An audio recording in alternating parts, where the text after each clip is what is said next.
Our topic today is the tragic true story of Teletubbies. Bring a cup of tea or your favorite drink and let's get started. The tragic true story of Teletubbies. For many years, millions of children around the world have enjoyed watching Tinker, Winker, Dipsy, Lala, and Po, and with them the golden sun with the face of a laughing child. Children laugh too. Teletubbies have their own unique personality to help them explore the world, and the use of some symbols to teach children, such as the Toki Winky handbag, which is bigger on the inside than the outside so that he learns about size, or Alla la ball, which reflects children's fascination with balls. Children's fascination with these characters is so strong that all the products bearing the image of the Teletubbies, such as children's clothes and dolls, have achieved the highest sales in the world. The sun on the land of Teletubbies, and constantly laughing at their work, bore the face of Jane Smith, who was only 19 when she became the most famous face on British television as Sun Baby in the series. Teletubbies lived on a farm called La La Land, which is a wonderful place that children love. That's what the show sounds like, but the truth seems to be otherwise, because the true Teletubbies story may destroy the sweet childhood memories of many.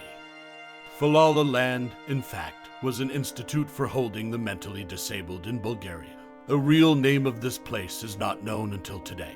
The true story happened in 1995 but there a group of children were locked up in a large, dark, and cold room without any care. And the only time in the day that the providers visited them, the harsh caretakers who worked at the institute would often beat them up rather than feed them. The characters of Teletubbies are based on a group of children who were present in this infamous place, and all died on the same day in horrific circumstances. And one of those kids, Lala, whose name means lavender flower, had a deformity on her face that made it tight all the time, and she seemed to always be smiling. And that basically wasn't any kind of problem, as she could act like a normal kid, but she was still locked in that room for 5 horrific years, which is the length of her life also, and as a result she was completely out of her mind. She was dancing around her room without music, and she could not utter a word in Bulgarian, but only muttered strange, incomprehensible words. She had spent her whole life in the room, turning her skin yellow from the lack of sunlight. Yet the poor woman was always smiling, even when she was being abused. Her smile was involuntary even when the people in charge of her care broke her legs so she couldn't dance. And even when they tied her up in her bed for a long time, she was smiling and mumbling her incomprehensible words. One of the other children was Tootie, a little boy who was only 7 years old at the time, and who, like the other children, spent endless days confined to a room in which he could do nothing but rock back and forth and babble incomprehensible. And all of Tootie's crime was that he suffers from deafness, in addition to the same facial deformity that forced his face to smile permanently. So he was imprisoned in this terrible institute for the rest of his life. But of course the caregivers in that place had their own way of dealing. So they took him outside and tied him in the walls of the institute despite the severe cold. And sometimes they left him tied for long periods to the point that he got frostbite, and his limbs turned blue because of his stay in the snow. And it was a miracle he endured it all and did not die. The thing he and Lala had in common was that they always smiled. Even when they found him half frozen and nearly dead, he was smiling too. And even when the caregivers broke some of their bites, he kept smiling. And it is believed that this character is the one who borrowed Tinky Winky. Next was Donka, who was deformed from birth, and he was about 6 years old when he died and was a sick child and had spent half his life hungry because he was throwing away his food and because he was too weak to walk. And the caretakers at the institute would not bother themselves and pay the doctor to find out the cause of his permanent illness. So the miserable boy spent all his years suffering from hunger and burning in the throat and stomach due to his constant vomiting. And this child was the inspiration for Dipsy's character. Finally, the child Paulina was the youngest of the 4 who died on that day.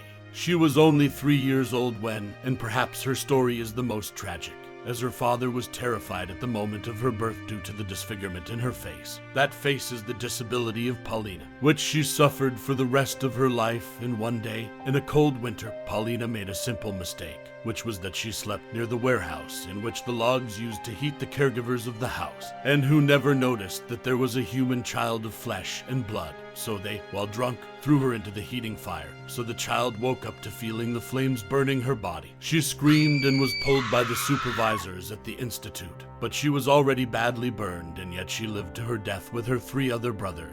to be the muse of Poe's character.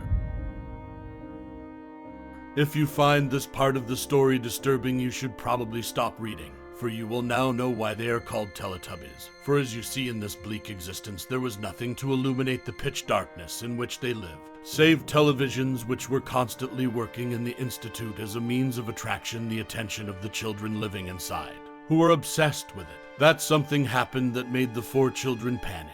They heard the director of the home talking about the high cost of electricity because of this TV, and that he will get rid of it. In their innocent minds, the 4 children thought that they should steal the televisions and hide them before they took them away. And because all the children slept in one room with no windows but a high window, and no place to hide, so after they took up the televisions, they did not know what to do next. The children looked at each other frightened, and an idea came to their minds. The children in the center were used to swallowing some small toys to hide them in their stomachs away from the officials who would deprive them of them. But the televisions are big, so what should they do? In the morning, when the supervisors came in to wake the children, as usual, all the children were in their beds, except for 4, who found them in the middle of the room. Their bellies completely ripped and blood everywhere, and the children's hands and fingernails still bearing bits of flesh from ripping their bellies off. Immediately the caregivers fled the scene, and the Bulgarian police tried to hide the news of the accident, and only a few people remained to know about the horrific accident, including a lady named Anne Wood, who decided to compose a Teletubbies story to make them live together in a magical place, laughing, playing, and being happy away from the center care, and without having to hide the televisions in their stomachs. The end. Thanks for watching. Don't forget subscribe.